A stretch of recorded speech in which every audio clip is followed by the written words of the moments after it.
Beats everyone. For sure beats everyone. But he's a controversial figure. And on top of that, he's the most dedicated, the most intelligent, the most technical. I think he's the first one to ever win 3 divisions. It's like wrestling with a gorilla. If someone were to ask who the best football player is, the best boxer, or the best martial artist, there would likely be some debate over who that person actually was. In BJJ, there is no debate. It's Gordon Ryan. The King! Gordon Ryan! He's the greatest no-gi jiu-jitsu competitor that's ever lived. Everybody's scared of him. He dominates everybody. He's won like 50-plus matches in a row. A 7-time ADCC world champion, 3-time IBJJF no-gi world champion, and 4-time Eddie Bravo Invitational champion. Ryan has already established himself as the greatest no-gi grappler of all time, and he's not even 30 years old yet. I've already done more than almost any competitor's ever going to do in their life, so who cares? That being said, Gordon has still managed to amass more than his fair share of controversy, from public spats with former teammates to openly taking steroids. Gordon Ryan, who's the greatest grappler of all time, openly admits to taking performance-enhancing drugs. And if you look at him, he looks like a guy who takes performance-enhancing drugs. He looks like a Greek god. There is no shortage of drama in the life of the world's greatest submission wrestler. Today, we uncover the good, the bad, and possibly ugly aspects of Gordon Ryan's journey to the pinnacle of competitive grappling.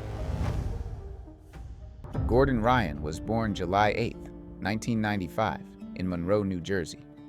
When he was 15 years old, he began training in BJJ and left his initial gym to train with Gary Tonin, Tom DeBlas, and of course, John Danaher.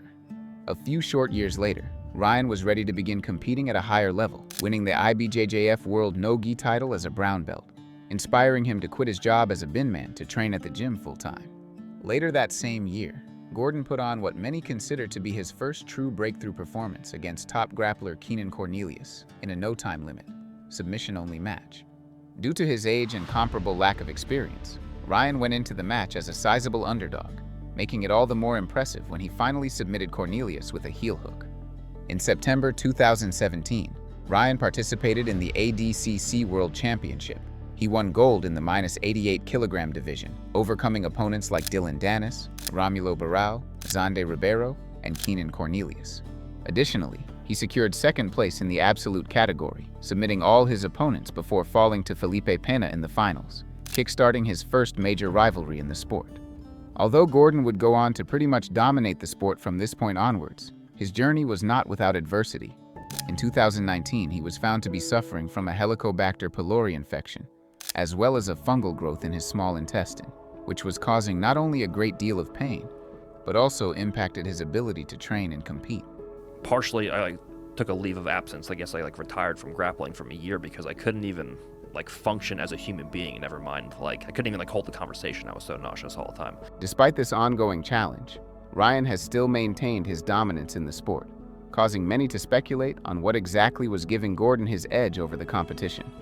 So, what makes Gordon Ryan so good at jiu-jitsu? If you have the right mix of autism and steroids, you are guaranteed, 100% guaranteed, to become a world champion. Former teammates Craig Jones and Nick Rodriguez have both speculated that a significant contributing factor to Ryan's success could be undiagnosed neurodivergence. So, I mean, the biggest determining factor for success would probably be some level of autism.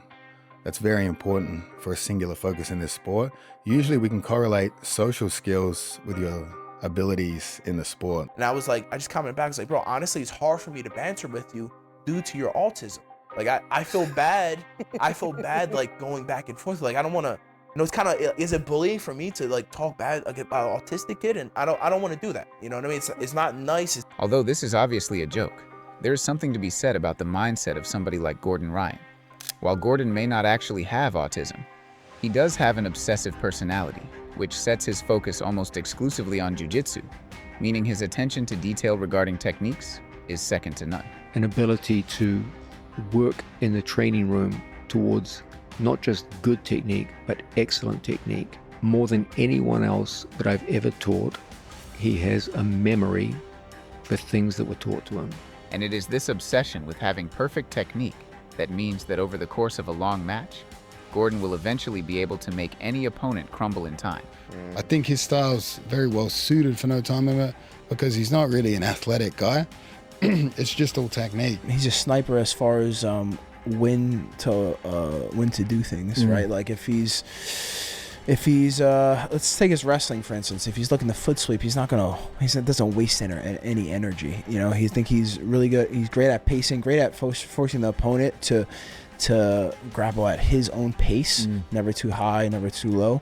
But along with this desire for perfection comes an inherent fear of failure that drives Ryan to avoid losing at all costs. He's like, he will literally kill himself. He'll kill himself if he loses. He has a pride in technique and technical prowess that will not allow him to settle for anything less than perfection. But another key factor that many have considered to be instrumental in the story of Gordon Ryan is performance-enhancing drugs. But then really the great equalizer would be steroids.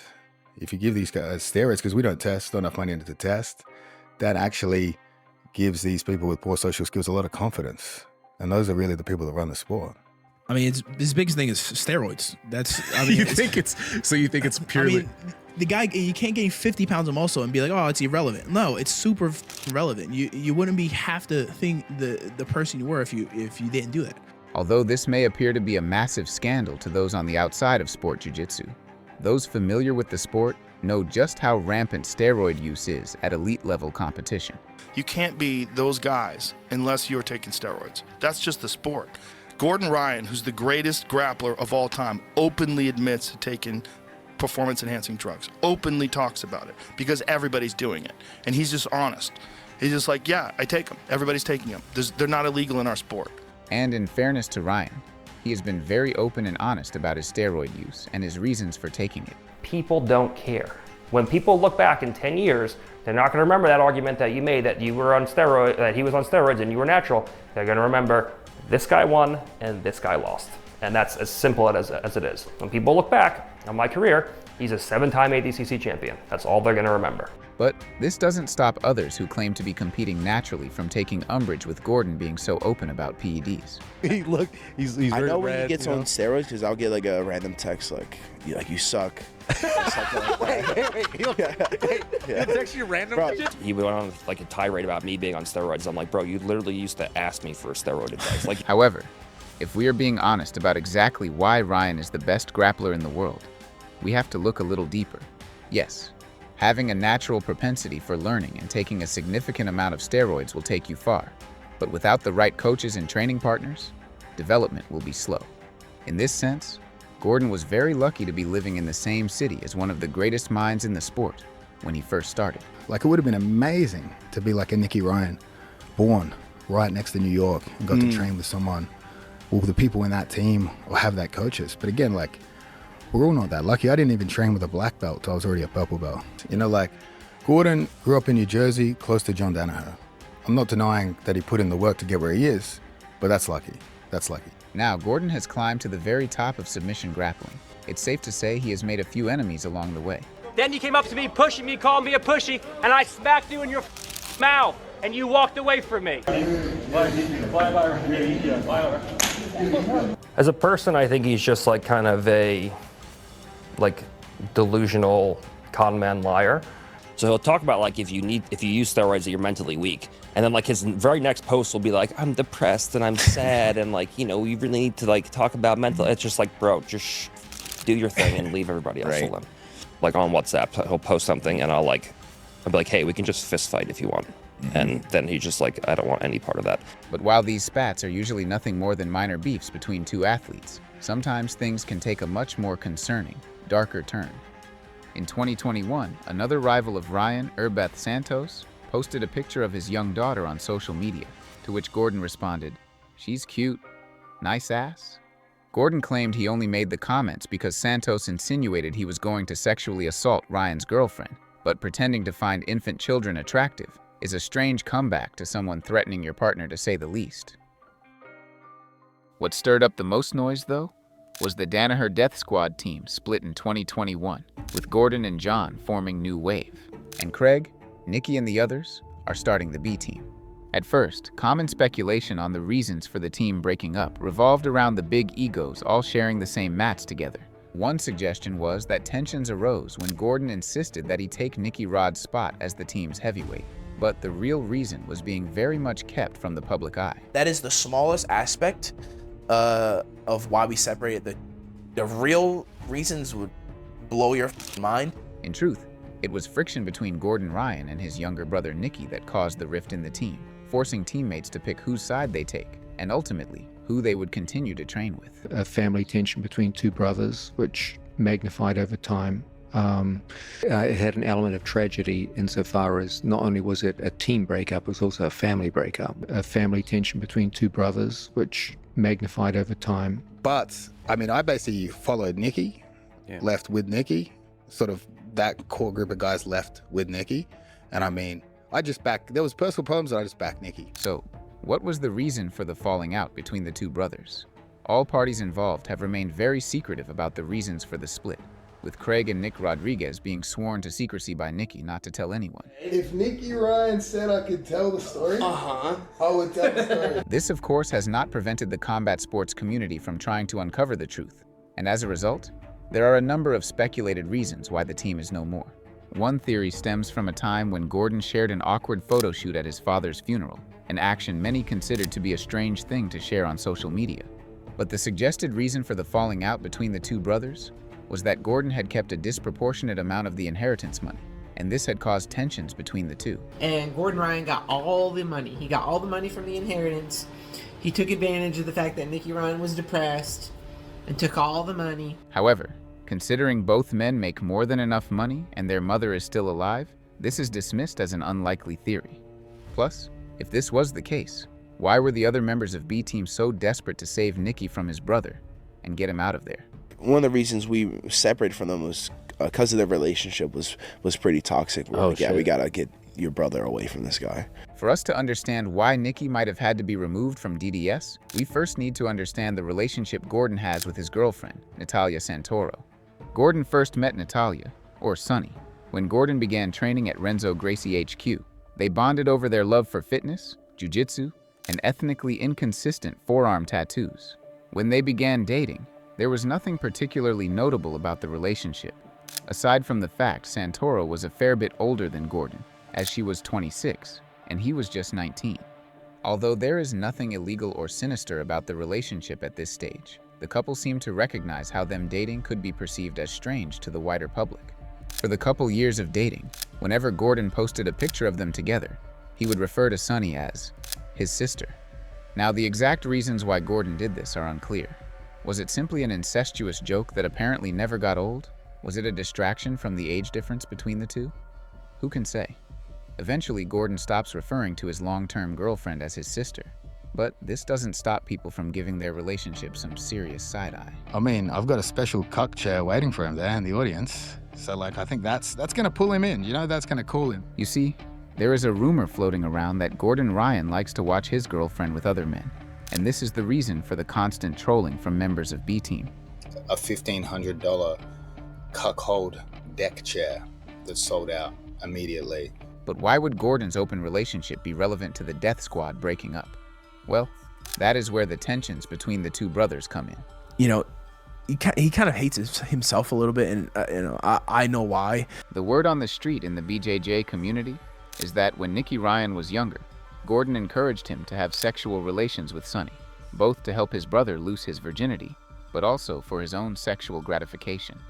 The reason for this speculation is because during the fallout of the two teams, Craig released private messages between him and Gordon, which seemed to be accusing Gordon's girlfriend Sunny of sexual assault, and many have made the connection this could be referencing interactions between her and Nicky. Another Brazilian Jiu-Jitsu competitor called Andrew Wiltz also took to social media around this time to accuse Gordon and Sunny of assaulting Nicky, this time in much more straight-to-the-point language. Luckily for Gordon, Wiltsy and his accusations would be mostly dismissed after Andrew was arrested and deplatformed following a mental health crisis.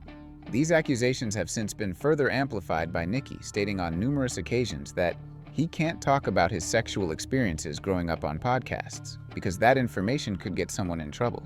Wouldn't you lose your virginity? I don't think we should go into that one. This doesn't go in. We cut whatever you want. Yeah. Okay, so when I cut. was 14. Put it in, Jim. Put it in. Oh! Yeah. I've never heard this. What? You didn't know this? No. There have also been times when the team have joked that Nicky has been traumatized by the experiences of his youth, and now is the most in need of therapy as a result. We were having an argument today about, of all the individuals in the gym, who most requires therapy. I don't think it's an argument. You better think about what you're about to say, all right? But although Craig and the rest of the team often approach the situation with their regular jovial attitude, this doesn't mean that they didn't take whatever caused the rift between the brothers extremely seriously.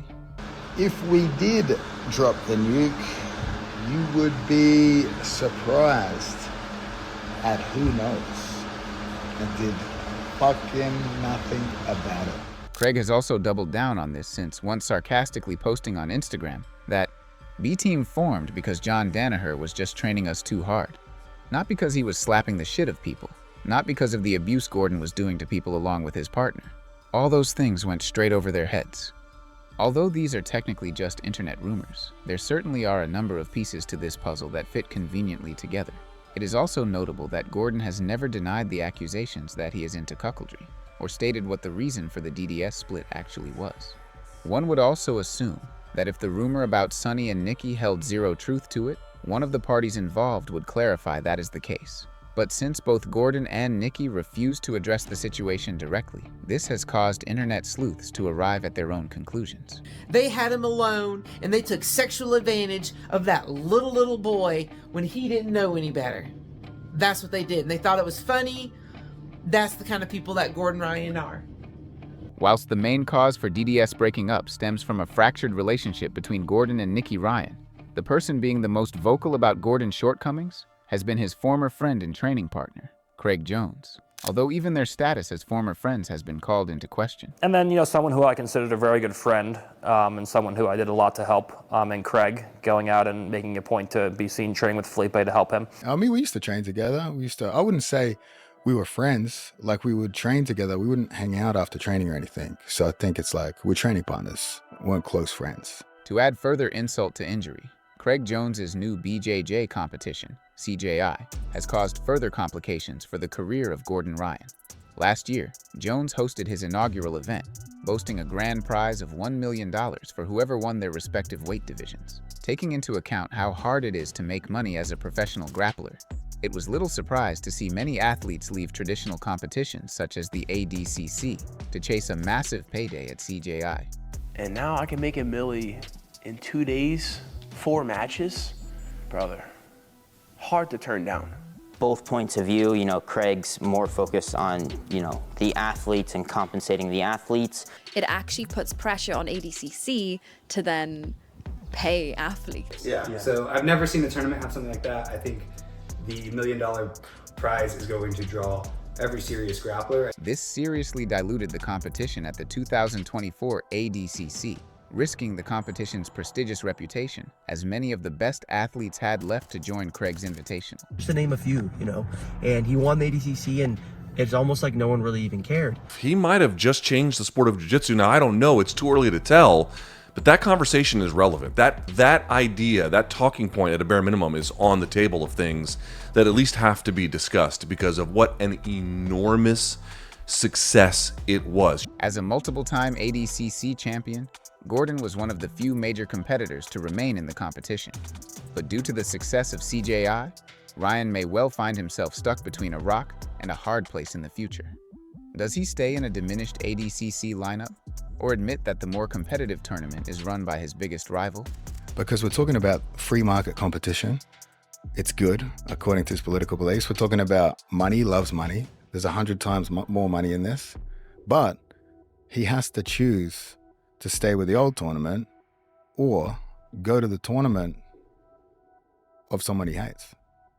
Gordon Ryan's career is a study in extremes, unmatched dominance in grappling, relentless controversy, and a personal life shrouded in speculation. His technical mastery and obsessive drive have cemented him as the greatest no-gi competitor of all time. while his unfiltered persona and the drama surrounding him have made him just as polarizing outside the sport. Whether it's his rivalry with former teammates, the shadow of performance-enhancing drugs, or the unresolved questions about his personal relationships, Ryan's story is far from simple. And as the landscape of competitive grappling shifts with events like CJI challenging ADCC's prestige, even his competitive future hangs in the balance. One thing remains certain: love him or hate him, Gordon Ryan's impact on jiu-jitsu is undeniable, and his legacy, however complicated, is still being written.